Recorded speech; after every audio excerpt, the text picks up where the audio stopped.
안녕하세요. 부천 여기저기 박중현입니다. 그동안 재건축의 여러 걸림돌 중에서 한 가지였던 재건축 안전진단 합리화 방안을 최근에 국토교통부에서 발표를 했습니다. 그래서 오늘은 그 내용을 정리를 해봤습니다. 제목은 재건축 안전진단 합리화 방안 발표인데 주 내용은 주거환경 평가 비중 대폭 강화, 조건부 재건축 범위 축소 등이었습니다. 그래서 그 내용을 좀 더 구체적으로 알아봤습니다.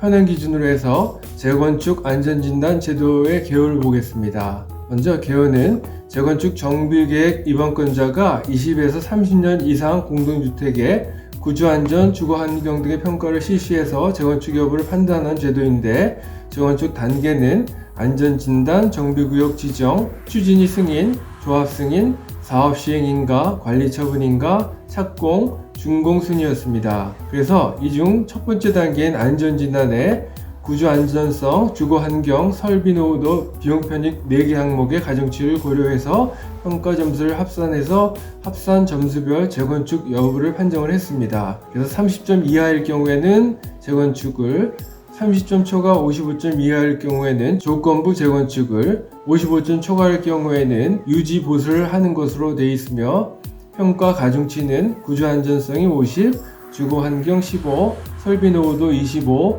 비용 편익 10%였습니다. 그리고 조건부 재건축에 해당하는 점수이면 공공기관의 적정성 검토를 거쳐서 재건축 여부를 최종 판정했습니다. 그럼 좀 더 안전진단에 대한 항목들을 다시 한번 정리를 해보면, 먼저 구조 안전성은 건물 기울기, 기초 침하, 내구성, 내하력, 가중을 받칠 수 있는 능력 등이었으며 가중치는 50%이고, 주거 환경은 도시 미관, 소방활동 용이성, 침수 피해 가능성, 가구당 주차 대수, 일조 환경, 노약자 어린이 생활 환경 등이며 가중치는 15%, 건축 마감 및 설비 노후도는 지붕 외벽 마감, 난방 급수, 도시가스 등 설비 노후도, 전기 통신 설비 노후도 등이었으며 가중치는 25%, 비용 편익은 개보수 비용과 재건축 비용을 비교해서 가중치는 10%였습니다. 그래서 문제점은 주거환경 중심 평가 안전진단임에도 불구하고 구조 안전성 점수가 지나치게 높고, 높아진 국민의 주거환경 기대 수준 대비 중요한 주거환경과 설비 노후도 점수가 낮았다는 것입니다. 그래서 이번에 국토교통부에서 발표한 내용에 보면, 먼저 안전진단 평가 항목 배점 비중 개선이었는데, 현행은 평가 항목 비중이 구조 안전성 50%, 주거환경 15, 설비 노후도 25, 비용 편익이 10%였던 것을 새롭게 개선하는 것은 구조 안전성 30, 주거 환경 30, 설비 노후도 30, 비용 편익은 기존대로 10%로 유지했습니다. 두 번째로 조건부 재건축 범위를 축소한다는 내용인데, 현행은 점수가 30점 이하일 경우에만 재건축을 하는 거고, 30점 초과해서 55점 이하일 경우에는 조건부 재건축을, 55점 초과일 경우에는 유지보수를 하는 거였습니다. 이랬던 것의 문제점은 조건부 재건축은 재건축 시기 조정이 가능한 구간으로 2003년 제도 도입 후 조건부 재건축은 사실상 재건축 판정받기가 어려웠습니다. 그래서 이번에 개선한 내용은 기존에 30점 이하일 경우에만 재건축이었는데, 이랬던 것을 45점 이하일 경우에도 재건축을 진행을 하고, 45점 초과해서 55점 이하일 경우에는 조건부 재건축을, 그리고 55점 초과할 경우에는 기존대로 유지 보수한다는 내용입니다. 다음은 적정성 검토, 즉 2차 안전진단에 대한 개선 내용인데, 현행은 먼저 적정성 검토의 대상은 1차 안전진단이 30에서 50점일 경우에 의무 시행이었습니다. 절차는 지자체 재량 없이 공공기관이 시행을 하고 1차 안전진단 전체 항목을 재검토했습니다.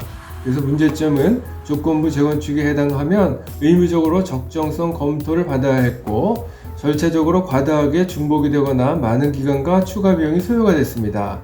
그래서 개선 방안으로 대상을 1차 안전진단 45점 초과해서 55점 이하까지 중 선택 시행을 하고, 절차는 지자체가 기본사항을 확인하고 결과에 중대한 영향을 미칠 우려가 있다고 판단하는 경우만 하기로 했습니다.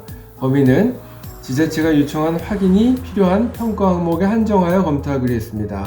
이래서 절차적으로 시간이 많이 줄어들 것으로 예상이 됩니다.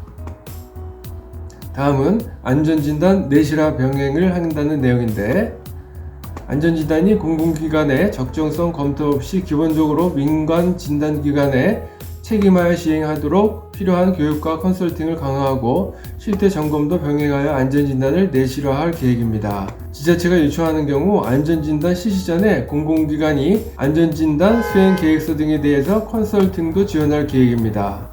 또한 민간 진단기관에 합동 실태 점검을 정기적으로 실시해서 부실 안전진단 적발할 경우에 엄중 처벌을 하고 제재도 강화할 예정입니다.